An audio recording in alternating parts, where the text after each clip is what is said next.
Magandang umaga sa atin lahat mga kapatid at mga minamahal. Sa araw na ito ay araw naman saan ay nararamdaman natin ang lamig ng klima dito sa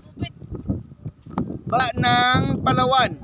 At dahil sa bansang Palawan ito ay nagdiriwang at nagpapasalamat ang bawat kapatiran sa mga pagpapalat biyaya ng Diyos. At sa umagang ito ay meron po tayo na tunghayang pagpapalat biyaya na nakita ng isa sa ating mga kapatid. Okay, tatanungin natin si Ate Cirila. Ate Cirila, paano mo natuklasan ang mga biyayang ito? Natuklasan ko po nung pumunta ako sa tabing playa at may nakita po ako na isang naka-plastic.